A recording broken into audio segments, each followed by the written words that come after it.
అందరికీ నమస్తే. ముందుగా బలభిమనస్ ప్రేక్షకులందరికీ స్వాగతం సుస్వాగతం. కొడంగల్ నియోజకవర్గంలో లగచెర్ల పేరు వినగానే మనకు ముందుగా గుర్తుకొచ్చేది ఫార్మా సిటీ. రాష్ట్ర ముఖ్యమంత్రి రేవంత్ రెడ్డి సొంత నియోజకవర్గంలోని ఈ గ్రామంలో ఫార్మా సిటీ కోసం భూసేకరణ జరుగుతున్న సమయంలో రైతులకు మద్దతుగా బీఆర్ఎస్ పార్టీకి చెందినటువంటి దుద్యాల మండల యూత్ అధ్యక్షుడు బోగమోని సురేష్ ఎనలేని పోరాటాలు చేయడం జరిగింది. రేవంత్ రెడ్డి ప్రభుత్వానికి వ్యతిరేకంగా తన ప్రాణానికి సైతం లెక్క చేయకుండా ఉద్యమాలలో భాగంగా గిరిజనులపై దాడులు చేయడంతో రాష్ట్ర వ్యాప్తంగా కాకుండా దేశవ్యాప్తంగా సంచలనం సృష్టించడం జరిగింది.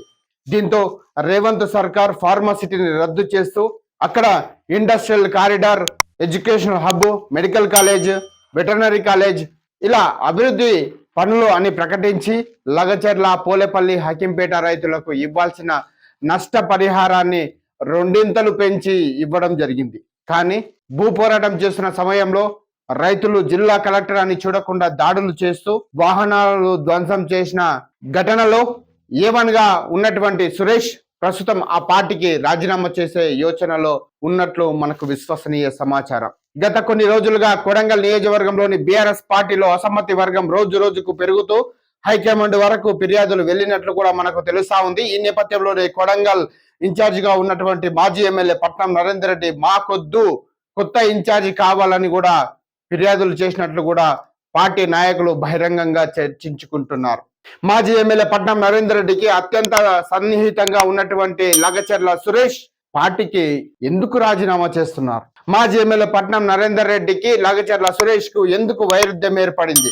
అసలు కొడంగల్ నియోజకవర్గంలో బీఆర్ఎస్ పార్టీ అనేది పతనమవుతుందా? రోజు రోజుకు అసమ్మతి వర్గం ఎందుకు పెరుగుతా ఉంది?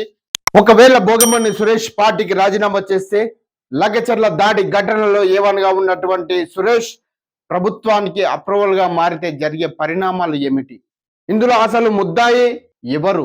అసలు దాడులు ఎందుకు చేయాల్సి వచ్చింది? రైతుల కోసమా, పార్టీ మనుగడ కోసమా, ఎవరి స్వార్థం కోసం ఈ దాడులు చేశారు అనే పలు కోణాలలో పూర్తి సమాచారం అతి త్వరలో మేము ముందుకు తీసుకొచ్చే ప్రయత్నం అయితే చేస్తాం. మరిన్ని తాజా విశేషాల కోసం శ్రీ బలభిమను ఛానల్ అయితే మీరు అందరూ కూడా తప్పకుండా సబ్స్క్రైబ్ చేయండి. ఈ వీడియోని ప్రతి ఒక్కరికి షేర్ చేయండి. మీ యొక్క సలహాలు సూచనలు కూడా కామెంట్ రూపంలో తెలియజేయండి.